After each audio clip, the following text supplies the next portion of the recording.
In today's news, the governor remains hopeful for electronic tags. Let's Teach VI program to be launched. We are introducing you to the contestants for the Miss BVI 2023. 8 camp slots have been funded by Mr. LESMORE Smith. Nightly water outages to affect residents across the BVI. We have the details of this and so much more when 284 News returns. VI Motors is having a major auto sale on all parts. What? Come on out to our Dust Bottoms location on Friday the 30th of June from 8 o'clock to 5 o'clock p.m. to enjoy 20% off all filters, including filters that are compatible with Kenworth tractors, Mack, and excavators. Get major discounts on tires. And yes, we even have tires for forklifts. Big discounts on tools, batteries, generators, car accessories, lubricants, and much more parts and supplies. This is VI Motors' way of saying thank you for all your support over the years. So come on now to VI Motors on Friday, June 30th from 8 o'clock to 5 o'clock and enjoy some great music, great food, and great giveaways, all while you capitalize on our massive auto parts sale. See you there. Yes! Hello everyone, it is Wednesday, June 21st, 2023. Welcome to this edition of 284 News. I'm Ron Grant, bringing you the latest out of Tortola in the Virgin Islands. Thank you each and every one of you for joining us, and a happy Wednesday is wished to all. Beginning our newscast on the local scene, the water supply across the territory is expected to experience nightly scheduled interruptions until Saturday, June 24th to allow for various water levels of the various reservoirs to be at an optimal level ahead of the tropical storm BRET. The Water and Sewage Department made the announcement on Tuesday as it urged residents in the affected areas to fill containers with water prior to the shutoff times. Now, the water supply will cease from 9 p.m. to 5 a.m. in the areas of Boggers Bay, in the route to Parakeeta Bay, Free Bottom, Port Purcell, Passia Estate, Horsepath, Longbush Lower Estate, Humpton's Gut, Road Town, and Slaney en route to Duff's Bottom. Residents on the eastern end of the island will experience water outages from 10 p.m.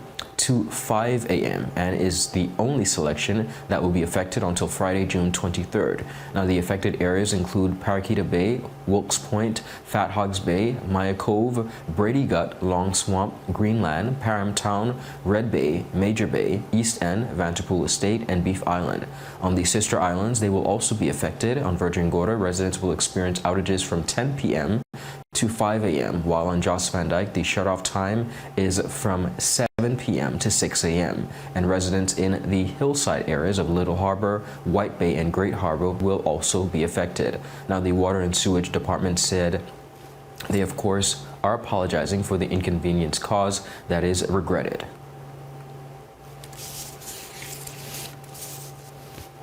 Governor His Excellency John Ranking CMG said he remains hopeful for the introduction of electronic tags in the territory to assist with the population issue facing His Majesty's prison and Balsam Gut. Governor Ranking gave the comment in response to a question posed by 284 Media during a recent press conference. Now, following the first announcement of the proposed initiative in February of this year, the governor said that the initiative to move forward will have to be receive a formal proposal from the Ministry of Health, which shares responsibility for the prison. We have an experienced UK prison officer from Pentonville Prison currently working at the prison here to assist the prison superintendent and his team in their work, and that's in addition to the both security and safety equipment and equipment for prisoners, which the UK has previously helped to fund. But I still await a formal proposal which was discussed with the previous Minister for Health, but from the Ministry of Health in relation to electronic tags. But I hope they can be introduced, and I'm happy to assist in that area, because that could help to reduce the number of prisoners on remand in the prison and help to tackle any problems of overcrowding. So thank you for the question, and we need to make further progress in that area.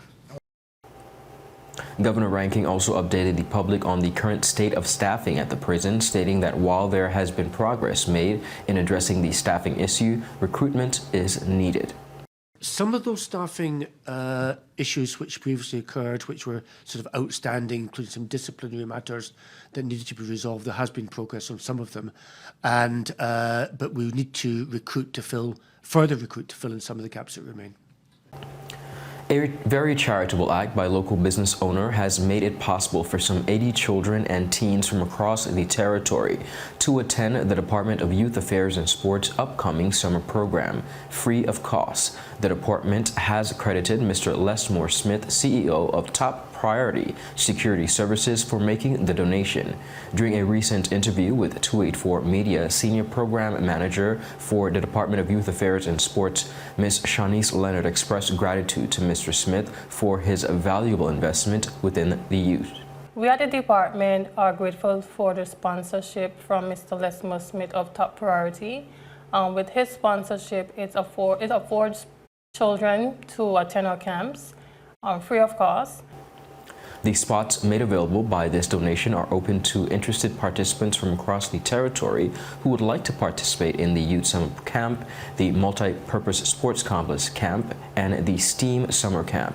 Registration forms are available at the Department of Youth Affairs and Sports online by scanning the available QR code on the Department of Youth Affairs and Sports DYAS BVI Facebook page. Members of the public can also call 468-4949 for more information. A very special thanks to Mr. LESMORE Smith for his remarkable contribution. Viewers, up next we have more local news. We'll be right back after a quick commercial break. 4 beautiful young women vying for the title of Miss BVI 2023. Get to know each of the contestants with us at 284 Media this Wednesday, June 21st on CCT Live, and Thursday, June 22nd, live on Facebook and YouTube. 8 p.m. is the time to sit back and see what these young ladies have to say on their aspirations for this journey, their platforms, and how they hope to represent the BVI on the global stage. Don't miss it. Channel 284 on CCT Live and 284 Media on Facebook and YouTube. When you're in need of air conditioning, installation, repairs, or replacement services, Markinson Air Conditioning and Refrigeration has the professional technicians, equipment, parts, and ACs to get the job done right.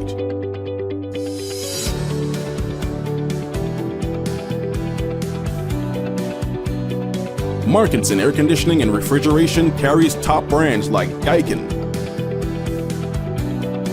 Aircon, Mitsubishi, and more. We're open Monday to Saturday from 8 a.m. to 5 p.m. Located in Fish Bay. Telephone 340-4114 or 343-9511. Markinson Air Conditioning and Refrigeration, providing exceptional services to the British Virgin Islands since 2015. Welcome back, everyone, and thank you so much for sticking with us. Continuing on the local scene here in the Virgin Islands, the Ministry of Education has announced an initiative entitled Let's Teach VI, which is geared towards addressing the alarming number of teacher vacancies that exist within the territory. Minister for Education, the Honorable Cherie B. De Castro, made the announcement while appearing as a guest on the Government Information Public Eyes series program.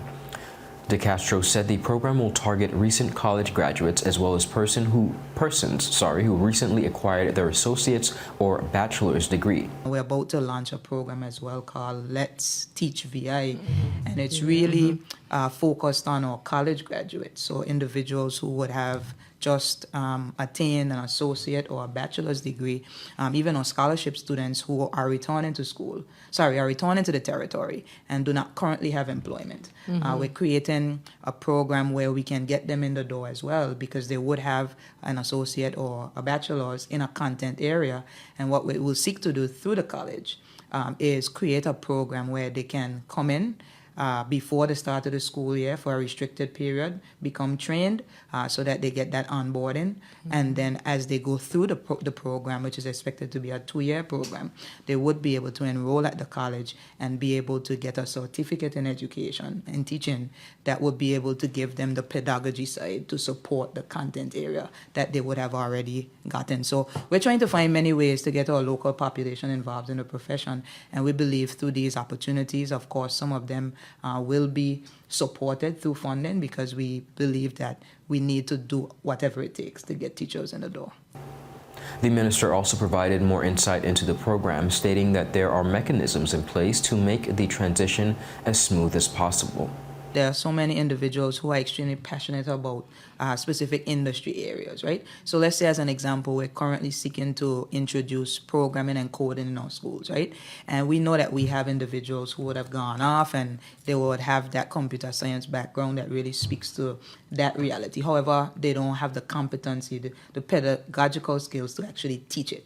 So the passion that you have, we're asking you to come in through the door with that passion, and we'll support you. We'll have mentor teachers. We'll have the program through the college to really be able to give you those additional skills, as well as the PDs that the schools and the ministry runs, to make sure that you have a net of support. So at no point will you just be thrown into the deep. What we're saying is that the truth is there are many paths to becoming an educator. And of course, though the urgency of the reality of needing teachers maybe has caused all over the world to broaden the pathway, right? Where it's not just necessarily always upfront a degree in education, which we want. That's the ultimate goal. But the truth is, based on the reality that we face, that we must create additional pathways. And I believe it's possible to be passionate about a content area and subsequently figure out exactly how to teach it to the best of your ability. Honorable De Castro said her ministry is also working on reviving a passion for teaching amongst the youth, a goal that she believes is... Our aim is to increase our local teaching pool. It has always been that our teachers who come in from abroad outnumber our local teachers, but of course those numbers in recent years would have been challenged as well. And so we're seeking to see, I've been doing school visits, right?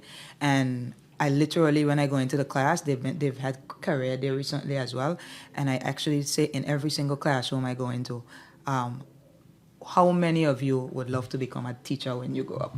And I strategically and specifically seek to do it because I want to get an understanding and an interest garnered in the profession, enough for them to start thinking. Because I know I wanted to be a teacher from primary school. Oh, you did? Okay. I taught. Right? Absolutely. So I want to get as many of them in the door. And really, it's about how do we bring back that pride in the profession. I think way back, teachers were revered, they were respected. It was a profession that just about everybody got into. And now, of course, because of the many challenges we've mentioned, it's not attractive anymore. Sure. And so we have to do whatever necessary from a government perspective to make teaching attractive again. Dr. Suda Smith of Unite BVI delivered remarks recently and spoke about the partnership between Unite BVI and Wellbeing Charitable Foundation in keeping mangroves alive in the territory.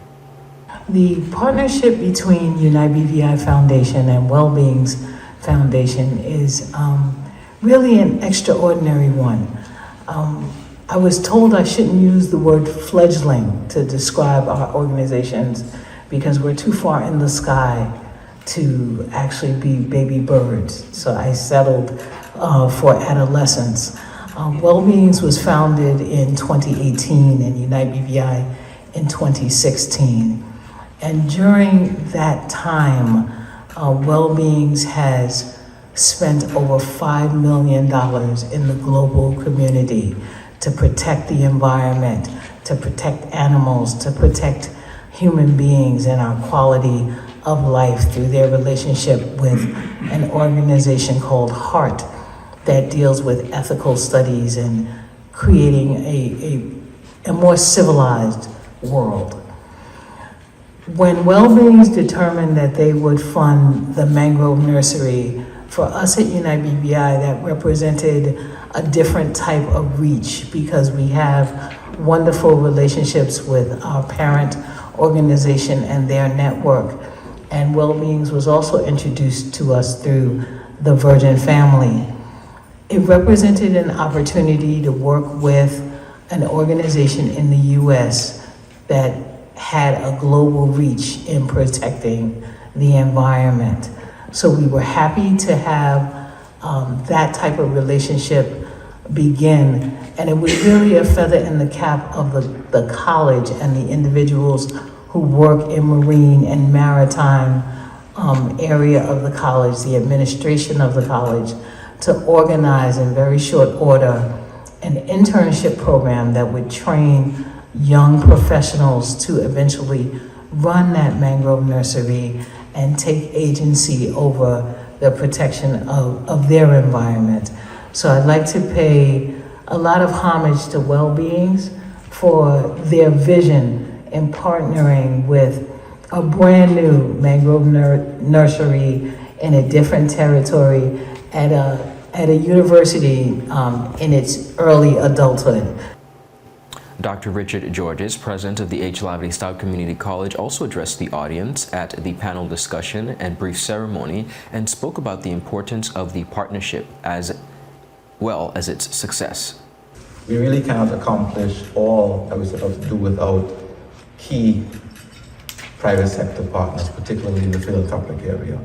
And for that, I have to acknowledge the contributions of Unite BVI and by extension the Well-Beings Foundation over the past several years in allowing us to establish the Mangrove Nursery Project. I have to also acknowledge Ms. Susan Zalewski and Dr. Liana Jarecki, without whom the project would not be possible in the first place.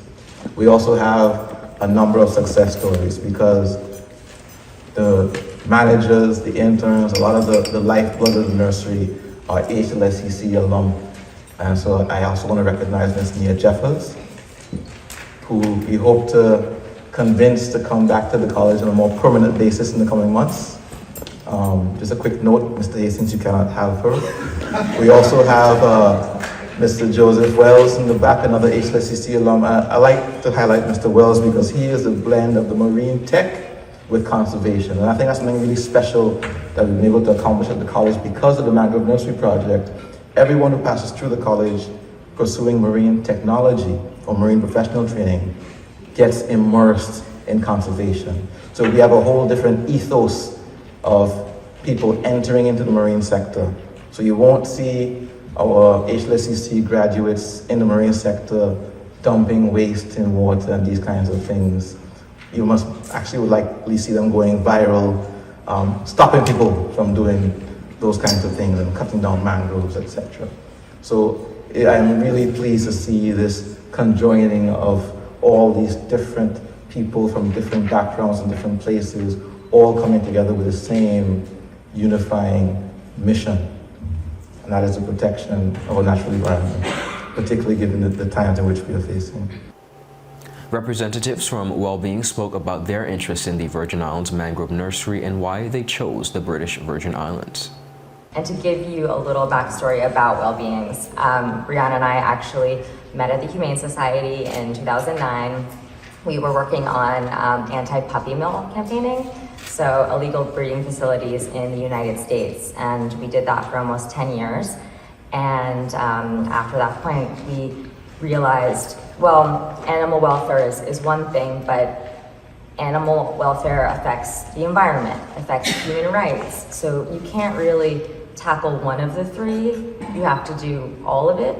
So that's why we started Well-Beings, to find holistic solutions to environmental problems. And that's why we are so proud to be working with all of you. And on a personal note, I fell in love with Tortola as a teenager.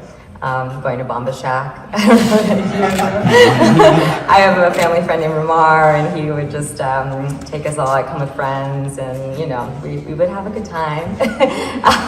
Go to Foxy's for New Year's, and then with Viekas, I've also recently fallen in love with Viekas through Mark and seeing the bioluminescent bay and the wild horses and just the uniqueness of that territory. So it's just become so personal and important for us. Amanda said it all so well. I think we're just so grateful for all of this acknowledgement and the thank yous, and really what we want to do is spotlight your work, bring it to New York City and to everywhere else and to Art Network, and really show this incredible depth of work that you're doing that not only locally has such an impact, but globally. Now, viewers, the event saw a panel discussion on the importance of mangroves within the Virgin Islands and the nursery's journey. Most importantly, before the panel discussion began, Director of Marine and Maritime Studies at HLSCC, Dr. Suzanne Zalowski, gave a presentation detailing the journey. It's a delight to have such a diverse range of partners in the room today, from our guests at Wellbeings, our friends from the VA Case Trust, HLSCC staff, obviously dignitaries. It's wonderful to have everyone here celebrating this project, and what a journey it's been. So we're going to keep our comments reasonably brief today, but the idea was I wanted to provide a little bit of background. It's a little challenging because obviously we have persons who are local here in the territory and visitors, but I wanted to try and put things in a little bit of context and then go a little bit zen and some lessons that we've kind of learned from what we learned from mangroves. So next slide. So I think academically speaking, I think the world, we all know about climate change now. We know that it changes rainfall patterns. In some places this means drought, food shortages. In other places it means flooding, increased rain, landslides, more severity of storms, hurricanes. But the photos are sobering. I mean, for those of us who live in the Virgin Islands and also in Puerto Rico, we experience climate change in a very firsthand and a very real way. We are on the front lines of climate change. 2017 was one of the costliest hurricane seasons in history, and obviously we felt that here in the Virgin Islands with 2 Category 5 superstorms, Irma and Maria. We suffered major damage to our infrastructure, but there was also damage to our natural infrastructure. This is what the mangroves looked like before Irma. I can remember I worked in mangrove conservation before Irma, and I remember thinking, you don't need to plant mangroves, you just need to protect what you have and get people to not cut them down. I was very wrong, because that's what that same mangrove site looked like after Irma. Residents of the territory are being urged to monitor Tropical Storm BRET, which is in its current forecast trajectory to pass south of the British Virgin Islands at a safe distance. This is according to a weather update by the Antigua and Barbuda Meteorological Center that was published by the Department of Disaster Management early on Wednesday. On its present track, they say BRET is forecasted to pass well south of and at least a safe distance from the Leeward Islands and British Virgin Islands over the next couple of days. The department also provided an update as to the most recent location of the tropical storm and details on its strengths. They said the center of the tropical storm BRET was located near latitude 12.8 north, longitude 51.4 west, or about 356 miles east-southeast of the Leeward Islands and 833 miles east-southeast of the British Virgin Islands. Tropical storm BRET is moving forward and of course 16 miles per hour at this present moment. This general motion is expected to continue for the next several days. Maximum sustained winds are near 60 miles per hour with higher gusts. Some additional increase in strength is possible before BRET reaches the Caribbean Sea. Now, tropical storm forecast winds extend up to 60 miles per hour from the center. The estimated minimum central pressure is 101 and 29.56 inches. The update also said that the forecast, no specific action is required of residents of the territory at this time, other than to keep monitoring the progress of the tropical storm. When we return, we have more local news. You're watching 284 News out of Tortola in the Virgin Islands.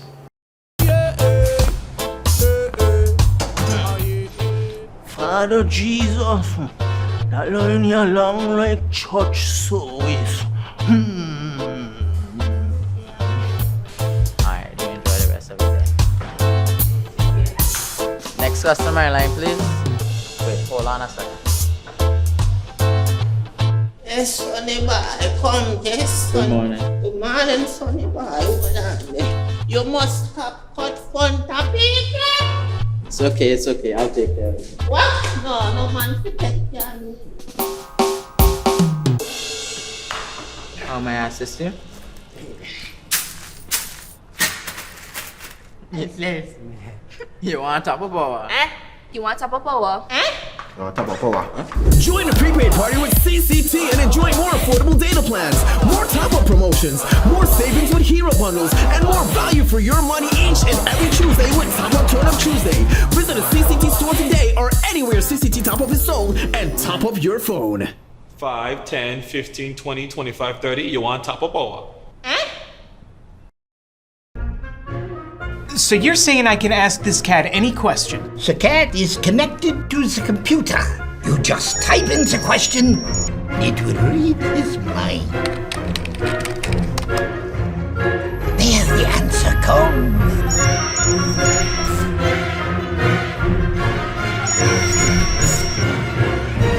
You're the man!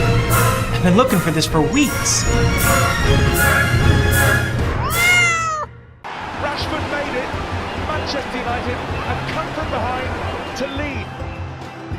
At home or on the go, watch CCT Live. Download our app and carry your favorite TV shows, news, or live sports anywhere you go. Visit cctbvi.com/live, select your package, and tune in. Welcome back, viewers, and thank you so much for sticking with us. In a remarkable turn of events, author Del Burrito Dick Reed, a 19-year-old from the British Virgin Islands, has quickly risen to prominence in the fashion world. With his recent appearances on renowned runways and association with top modeling agencies, Del Burrito's journey from a regular teenage to a sought-after model has been nothing short of extraordinary.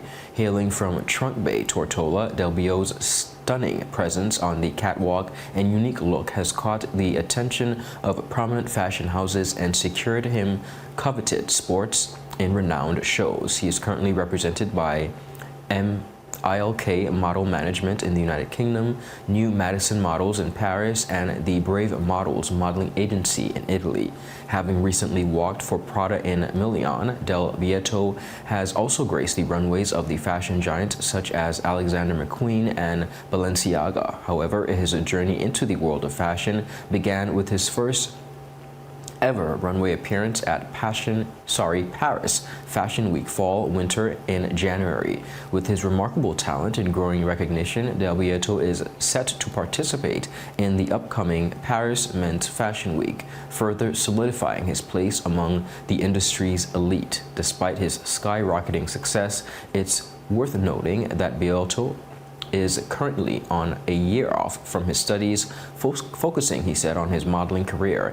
He moved to London in late September 2022 in search of work while deciding where to take his academic career. Now, although his modeling career has taken center stage for now, his passion for learning and his academic pursuits remain a significant part of his life. Del Burrito's modeling career was an unexpected twist in his life, previously showing no interest at all within the industry. Fate, however, intervened when he was sought by a talent agent while waiting at a train station. Deciding to give it a try, Del Burrito's decision has proven to be a remarkable one as he continues to impress designers, audiences, and industry insiders, and with his striking looks and natural talent. As author Del Burrito's star continues to rise, fashion enthusiasts eagerly await his appearance on the runway, anticipating the next chapter in his remarkable journey. His story serves as an inspiration to young dreamers worldwide, particularly those in the British Virgin Islands, reminding them that sometimes unexpected opportunities can lead to extraordinary achievements. A special congratulations to him on his success. We here at 284 Media and the wider British Virgin Islands wish him continued success. Now, viewers, be sure to join us tonight on 284 Media, channel 284 on CCT Live for the premiere of the Meet the Contestants, a one-on-one interview experience with this year's contestants for the Miss BVI pageant. The 4 young women vying for the coveted title recently sat down with our Jaka Wooding and had the chance to share who they are, their platform, and how they hope to represent the BVI on the global stage. The half-hour special will air at 8 p.m. sharp. So there is still time to head over to cct.com and register for CCT Live if you have not done so. A chance for a second viewing will be possible on Thursday live to our Facebook page and YouTube pages also at 8 p.m. Viewers, that is it for today's news roundup. Thank you so much for joining us. Be sure to follow us for your daily news updates at 284media.com, and of course, like us on 284BVI, and Instagram and Twitter. I'm Ron Grant. I'll see you again tomorrow. Have a beautiful and enjoyable evening. Bye-bye. 4 beautiful young women vying for the title of Miss BVI 2023. Get to know each of the contestants with us at 284 Media this Wednesday, June 21st on CCT Live, and Thursday, June 22nd, live on Facebook and YouTube. 8 p.m. is the time to sit back and see what these young ladies have to say on their aspirations for this journey, their platforms, and how they hope to represent the BVI on the global stage. Don't miss it. Channel 284 on CCT Live and 284 Media on Facebook and YouTube.